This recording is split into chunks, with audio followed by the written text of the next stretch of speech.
Chapter 16. As soon as I came within sight of the lignite beach, I stopped abruptly. There was a light in the hut. Zorba must be back, I thought happily. I felt like running, but restrained myself. I must hide my joy, I thought. I must look annoyed and first give him a good talking to. I sent him there on urgent business, and he'd just gone through my money, lived with some cabaret tart, and now comes back 12 days late. I must look as if I'm in a furious temper. I must. I walked slower to give me time to work up a temper. I tried hard to be angry, frowned and clenched my fists, did everything an angry man usually does, but could not manage it. On the contrary, the nearer I came, the happier I grew. I crept up to the hut and looked through the small lighted window. Zorba was on his knees by the tiny stove which he had lit and was making coffee. My heart melted and I shouted, "Zorba!" In a trice the door swung open and Zorba, barefoot, rushed out.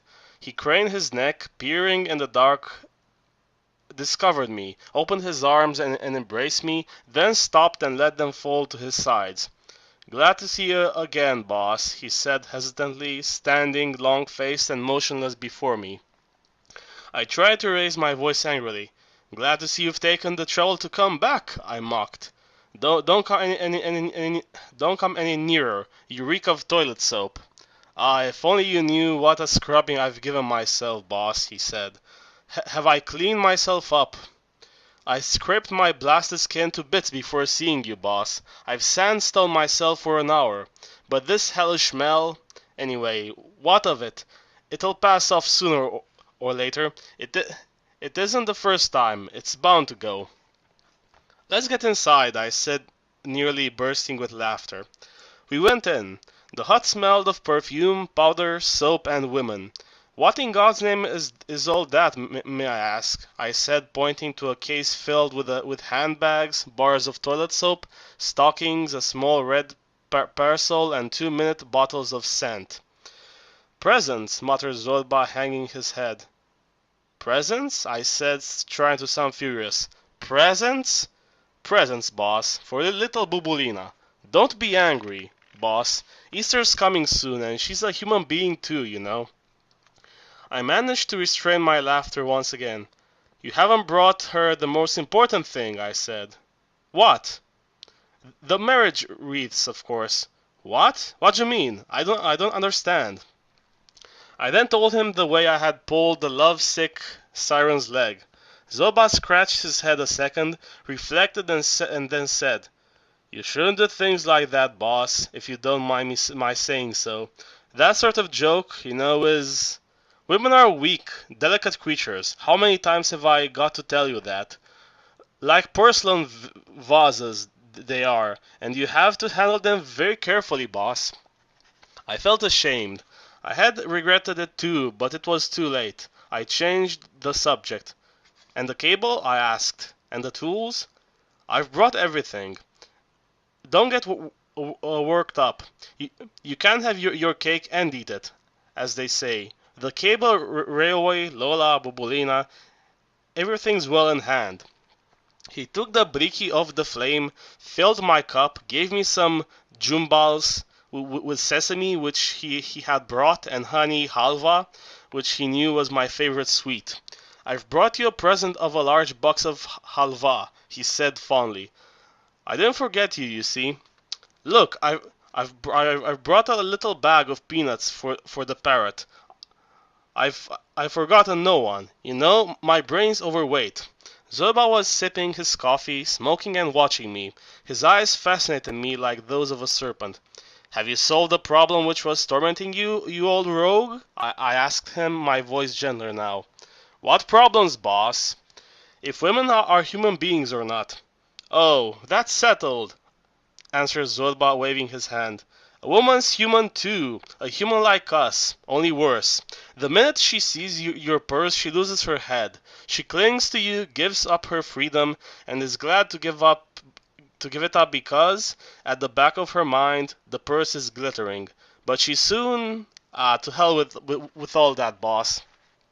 He stood up and threw his cigarette out of the window. Now, man to man, he went on. Holy Week's coming. We've got the cable. It's high time we went up to the monastery and got those fat pigs to sign the documents for that forest land before they see the line and become excited. See what I mean? Time's going by, boss, and we'll never get anywhere being so lackadaisical. We must get down to it. We've got to start raking in. We must start loading the ships to make up for what we've spent. That trip to Candia cost a packet. You see, the devil... He stopped. I was sorry for him. He was just like a child who has done something silly and, not knowing how he can put things right again, just trembles all over. Shame on you, I said to myself. How can you let a soul like that tremble with fright? Where will you ever find another Zorba? Come on, sponge it all out. Zorba, I cried. Leave the devil alone. We have no use for him. What's done is done, and forgotten. Take down your Santuri. He opened his arms again as if he wanted to embrace me, but he closed them slowly, still hesitant. In one bound he was at the wall. He stood up on his toes and took down the Santuri.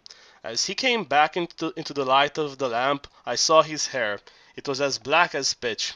"You old dog," I shouted. "What on earth have you done to your hair? Where did you get that?" Zoba began to laugh. "I've dyed it, boss." "Don't get upset. I dyed it because I had no luck with it." "What for?" "Vanity, by God. One day I was out walking with Lola, holding her arm. Not even holding, look, like that, just the end of my fingers, and some bloody little urchin, no bigger than this hand, started shouting after us. "I say, Olden!" The whoreson kid shouted. "You there, where are you taking her, baby snatcher?" Lola was ashamed, you can imagine, and so was I, so I went the same night to the barber's and had my wig dyed black. I began to laugh. Zoba watched me gravely. "Does that sound comic to you, boss? Well, just wait and see what a strange animal man is, though. From the day I had it done, I've been another man altogether. You'd think I had black hair for good. I've begun to believe it myself. A man easily forgets what doesn't suit him, you know, and I swear I've got stronger. Lola's noticed it too. Do you remember the pain I used to have in my back here? Well, it's gone. Haven't had it since. You don't believe me, of course. Your books don't tell you things like that." He laughed ironically, then repented. "If I may say so, boss, the only book I've ever read in my life is Sinbad the Sailor, and for all the good that did me." He undid the Santuri slowly and affectionately. "Come outside," he said. "The Santuri isn't at home between four walls. It's wild and needs the open spaces." We went out. The stars sparkled. The Milky Way flowed from one side of the sky to the other. The sea was frothing. We sat down on the pebbles, and the waves licked our feet. "When you're broke, you have to have a good time," said Zorba. "What? Us give up? Come here, Santuri." "A Macedonian song of your own country, Zorba," I said.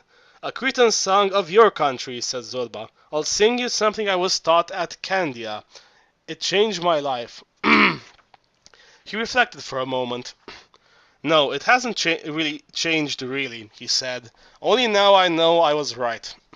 He placed his big fingers on the Santuri and craned his neck. He sang in a wild, harsh, dolorous voice.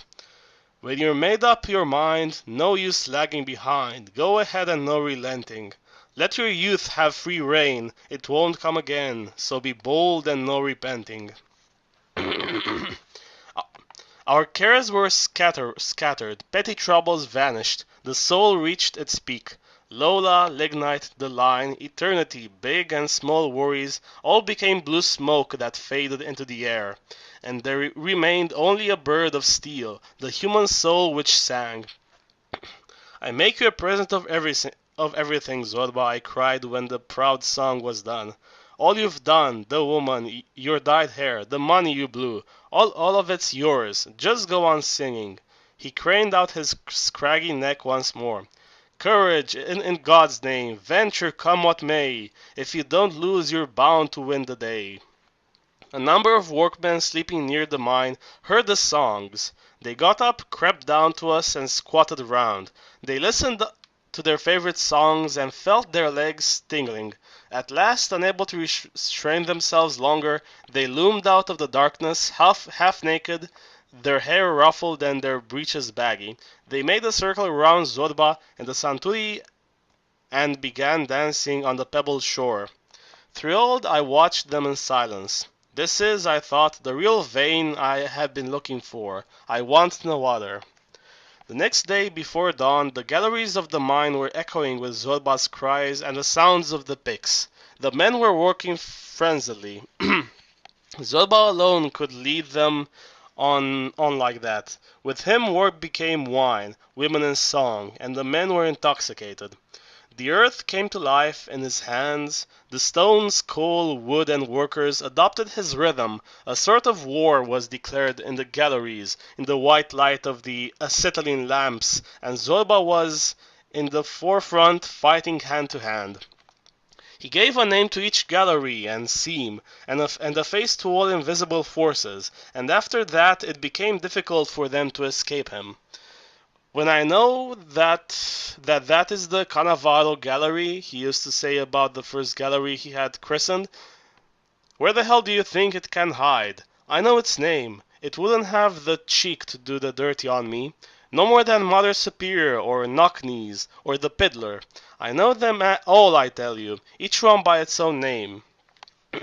That day I slipped into the gallery without his noticing me. Come on, put some life into it, he was shouting to the workmen, as he always did when he was in a good form. Come on, we'll eat up the whole mountain yet. We're men, aren't we? Creatures to be reckoned with. God himself must tremble when he sees us. You Cretans and me, a Macedonian, we'll have this mountain. It takes more than a mountain to beat us. We beat the Turks, didn't we? So why should a little mountain like this put us off? Come on, then. Someone ran up to Zorba. In the acetylene light, I could just make out Mimiko's thin face. Zorba, he said in his mumbling voice. Zorba. Zorba turned around and saw at a glance what it was about. He lifted his big head. Beat it, he shouted. Clear out. I've come for her, faltered the simpleton. Clear out, I tell you. We've got work to do. Mimiko made off as fast as his legs could carry him. Zorba spat in exasperation. The day's for working, he said. Daytime is a man. The night time's for enjoying yourself. Night is a woman. You mustn't mix them up. I came up at that moment. It's 12 o'clock, I said. Time you stopped work and had a meal. Zorba turned round, saw me, and scowled. Don't wait for us, boss. D'you mind? You go and have your lunch. We've lost 12 days, remember, and we've got to catch up. I hope you eat well. I left the gallery and walked down towards the sea. I opened the book I was carrying. I was hungry, but I forgot my hunger. Meditation is also mine, I thought, so go ahead. And I plunged into the great galleries of the mind. A disturbing book.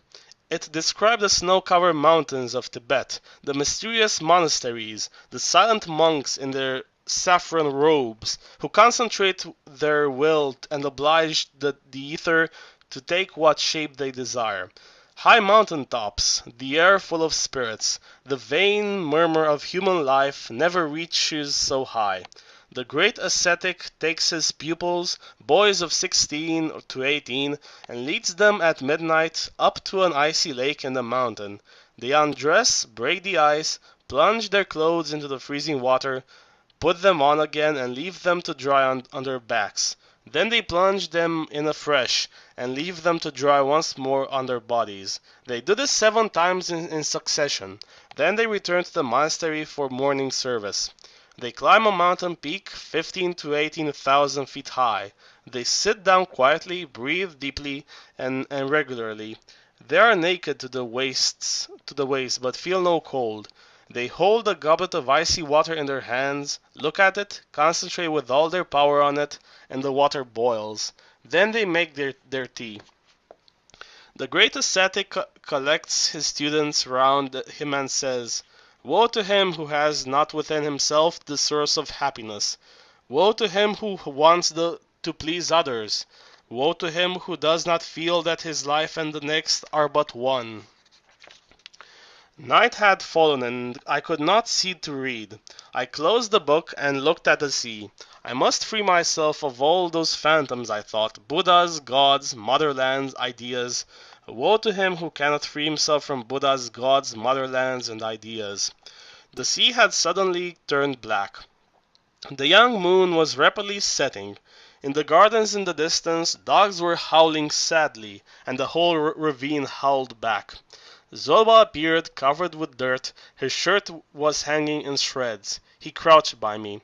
"It went very well today," he said happily. "Plenty of good work done." I heard Zorba's words without grasping their meaning.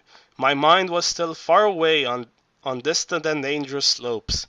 "What are you thinking of, boss?" he asked me. "Is your mind out at sea?" I brought my mind back, looked around at Zorba, and then shook my head. "Zorba," I said, "you think you're a wonderful Simba the sailor, and you talk big because you've knocked about the world a bit. But you've seen nothing, nothing at all, not a thing, you poor fool. Nor have I, mind you. The world's much vaster than we think. We travel, crossing whole countries and seas, and yet we've never pushed our noses past the doorstep of our own home." Zorba pursed his lips and said nothing. He just grunted like a faithful dog when he is hit. "There are mountains in the world," I said, "which are huge, immense, and dotted all over with monasteries. And in those monasteries live monks in saffron robes. They stay seated with crossed legs for 1, 2, 6 months at a time, thinking of one thing and one thing only. One thing, do you hear? Not two, one. They don't think of women and lignite, or books and lignite, as we do. They concentrate their minds on one and the same thing, and they achieve miracles. You have seen what happens when you hold a glass out to the sun and concentrate all the rays onto one spot, Zorba? The spot soon catches fire, doesn't it? Why? Because the sun's power has not been dispersed, but concentrated on that one spot. It is the same with men's minds. You do miracles if you concentrate your mind on one thing and only one. Do you understand, Zorba? Zorba was breathing heavily. For a moment he shook himself as though he wanted to run away, but he controlled himself. "Go on," he grunted in a strangled voice. Then he straightway leapt up. Shut up," he shouted. "Why are you saying this to me, boss? Why are you poisoning my mind? I was all right here. Why are you upsetting me? I was hungry, and God and the devil, I'm damned if I can see the difference, threw me a bone and I was licking it. I was wagging my tail and shouting, 'Thank you, thank you.' And now—" He stamped his foot, turned his back, made a move as if he were going over to the hut, but he was still boiling inside. He stopped.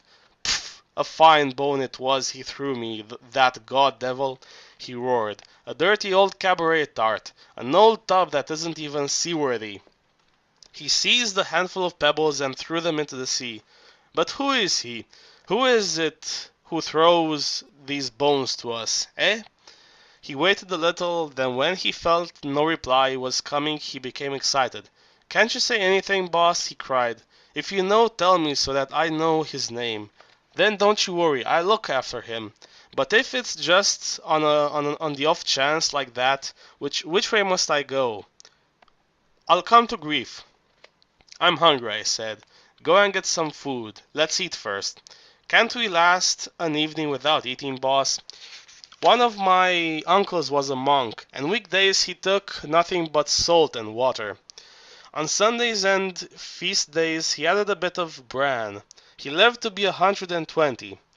He lived to be 120, Zorba, because he had faith. He had found his God and he had no worries. But we have no God to nourish us, Zorba, so light the fire, will you, and we'll cook those chads. Make a thick, hot soup with plenty of onions and peppers, the sort we like. Then we'll see." "See what?" asked Zorba in a rage. "As soon as our bellies are full, we shall forget all that." "Exactly. That's what food's really for, Zorba. Now then, off you go and make a good fish soup. so that our heads don't burst. But Zorba didn't budge. He stayed where he was, motionless, looking at me. Listen, boss, I want to tell you something. I know what you're up to. Just now, when you were talking to me, I suddenly had an inkling. I saw it all in a flash. What am I up to, Zorba? I asked, intrigued. You want to build a monastery. That's it. Instead of monks, you'd stick a few quill drivers like your honored self inside, and they'd pass the time scribbling day and night. Then, like the saints of the old pictures, printed ribbons would come rolling out of your mouths. I've guessed right, haven't I? I hung my head, saddened. All dreams of my youth, huge wings that have lost their feathers, naive, noble, generous impulses. Build an intellectual community and bury ourselves there. A dozen friends, musicians, poets, painters. Work all day, meet only at night, eat, sing, read together, discuss the great problems of humanity, demolish the traditional answers. I had worked out the rules of the community already. I had even found a building in one of the passes of Mount Hymettus at St. John the Hunter. I've guessed it right enough, said Zorba happily, when he saw I remained silent. Well, I'm going to ask you a favor, holy abbot. I want you to appoint me doorkeeper to your monastery, so that I can do some smuggling and, now and then, let some very strange things through into your holy precincts. Women, mandolins, demijohns of Iraq, roast suckling pigs, and so that you don't fritter away your life with a lot of nonsense. He laughed and went quickly towards the hut. I ran after him. He cleaned the fish without opening his mouth, while I fetched wood and lit the fire. As soon as the soup was ready, we took our spoons and began eating straight out of the pot. Neither of us spoke. We had not had a bite all day, and we both ate ravenously. We drank some wine, and our spirits improved. Zorba opened his mouth at last. It would be fun to see Dame Bubulina turn up now, boss. It would be a good moment for her to come, but God preserve us, she'd be the last straw. And yet, you know, boss, I've missed her, devil take her. You aren't asking me who threw you that particular little bone, are you? What do you care, boss? It's like a flea in a haystack. Take the bone and don't worry about who threw it down to you. Is it tasty? Is there any flesh on it? Those are the questions to ask. All the rest... Food has worked its wondrous miracle, I said, slapping him on the back. The famished body is calmed, and so the soul that was asking questions has calmed down too. Get your santuri. But just as Zorba stood up, we heard quick, heavy steps on the pebbles. Zorba's hairy nostrils quivered. Speak of the devil, he said in a low voice, slapping his thighs. Here she is. The bitch has scented the Zorba smell in the air, and here she comes. I'm off, I said, rising. I don't want anything to do with this. I'll go out for a bit. I leave this to you. Good night, boss. And don't forget, Zorba, you promised to marry her. Don't make me a liar. Zorba sighed. Marry her again, boss? I've had my belly full. The scent of toilet soap was coming near. Courage, Zorba. I left quickly. Outside I could already hear the panting breath of the old siren.